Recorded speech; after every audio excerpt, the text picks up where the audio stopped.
Di na matubang ang amaw oh. Sige na.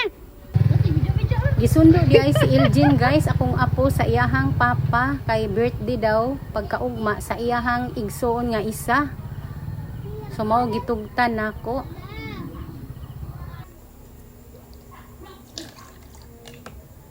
Sabaw sa juice. Ay sabaw sa juice. Sabaw sa butong gibutangan nako og gatas. Gusto ko mainom. O gusto daw siya mo inom.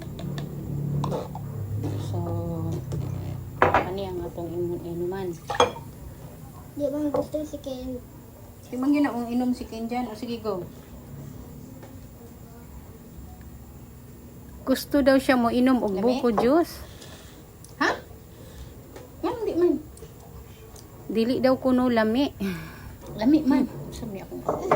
Taras. Ignorante. Katong bagyo. Katong green. Sarap to. Juice man to. Ani kay tubig man ni sa butong. Juice sa butong ba? Sus lahi day ang pasabot kay katudi ay itong mga may mga brand ba nga juice. Gusto ko ato yun.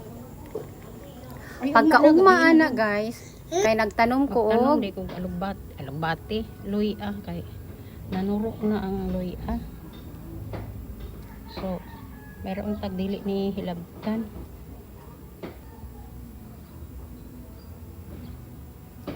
Tama ba ka niya itong pagtanom? Importante, gilubong sa yuta. Ako isa oh. Itanom na ako kay, pagpalit na ako ba kay, luyat na siya. Luyat siya pero nagturok naman. So itanom na lang. O diba? Para managhan. Kinigitry na ko ni siyuta. Unsa man ni akong lugbati. paglakaw sa akong anak guys, kay gisugdan gyud dayon nako ang pagpanglimpyo diri. Pero kaganina nga naapa iyahang motor, nag-anam-anam na kong putol sa ibabaw, pero gibadlong ko niya. Kay naapa daw ang iyahang motor, basin daw og mahugaw. So ako lang sa siyang giundangan kaganina. Munang karon kay nakalakaw naman siya. Dali-dali po kong panglimpyo. Daghan kayong mga dahong laya diha guys sa ibabaw. Nga nangasangit lang sa mga sanga. Kay dagko naman gud ang sanga sa sampagita. Wako nagdahong ba nga ingon ani di ay ang sampagita no. Nagtuo ta og kanang unsa na dili siya magsanga. Kanang sanga niya ba nga mugahi gid mo dagko nga unsa ba. Dili po siya ingon dako kaayo pero lig-on kayo ang iyahang sanga guys. Napurma gud siya bura siya og kanang ang akong sampagita ba dugay-dugay na pud baya ni. Napurma siya og bura siya bonsai nga punuan nga unsa ba kanang giganahan ko kay mao na ang nagdala sa amoa og landong dinha.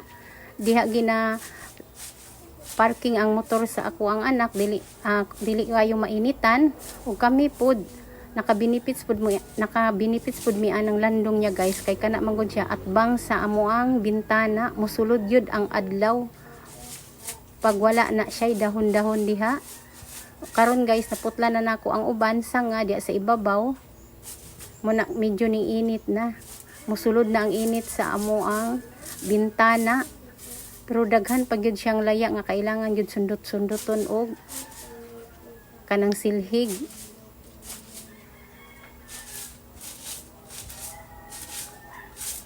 Kay ginatan-aw pod nako diya guys kung naabay lampinig. Kay sa una gipuy-an naglampinig pero wala man to nakalahutay kay ang lampinig man gud dili na sila gusto kanang maagi-agian o maisturbo nga magbalay na sila kay gusto daw na sila og para pag mingaw daw ba kung sila pa nag-ingon dili ang lampinig nag-ingon ha. Ang kanang mga eksperto ng mga lampinig ba ingon nila pag kanang mingaw daw nga lugar na bugnaw na ganahan daw na mupuyo kanang lampinig pero dili na sila ganahan anang sigihan daw kuno katandog-tandog na syempre matandog man na diha no kay parkingan na usahay diha pa ko mag-vlog na agianan kaayo.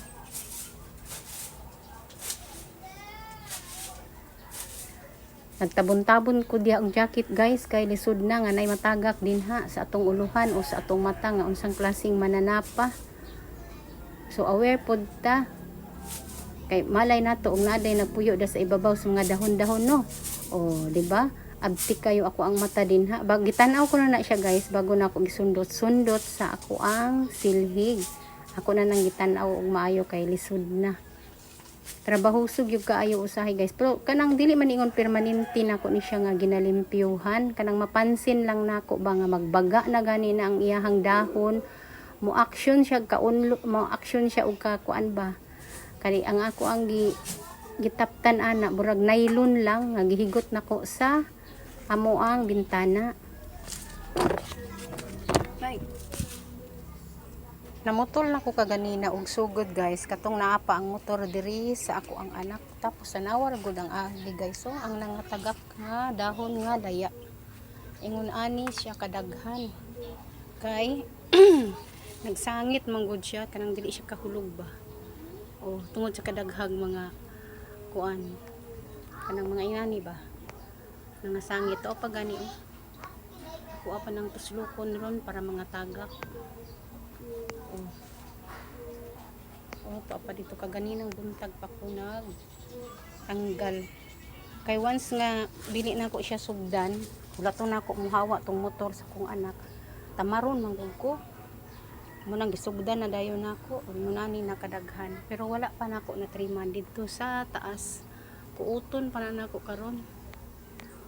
Gisukat nako sa ako ang ulo guys, nag-video ko kay kana manggod pagwang once nga ubos na gani na siya maayo magduko naman mi moagi din ha, o karon ning tindog ko akong gitry, ayan, dili na masangko amo ang ulo, meaning nga ning saka na sa ibabaw guys, kay nakuhaan naman akong ibabaw pero wala pa gid dingon siya totally nakuha kay dili nako maabot nguna na kadaghan. Nagigutom man ko, so nagluto sa ako kadali kay wala pa man ko ipamahaw. Kani nga oras guys kay alas 12 na. So nag-abot lang ako ang pamahaw og paniudto. Kadi man ko ganahan mamahaw og buntag na mali jud hinuuna kay ang dapat yod kay mamahaw. Bahala nag maulay-ulahin ang paniudto, dapat yun mamahaw. Pero kini laging nangapi lang ko kaganina. Tapos dili pag kumukaon o kanang dili pa ko gutom kay para daghan jud kog makaon. Ay.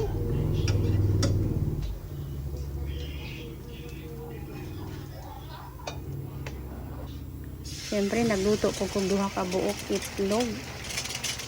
Kay ang sudan na mo guys karong buntaga kay ang giluto kay beef loaf. Di ko ganahag beef loaf.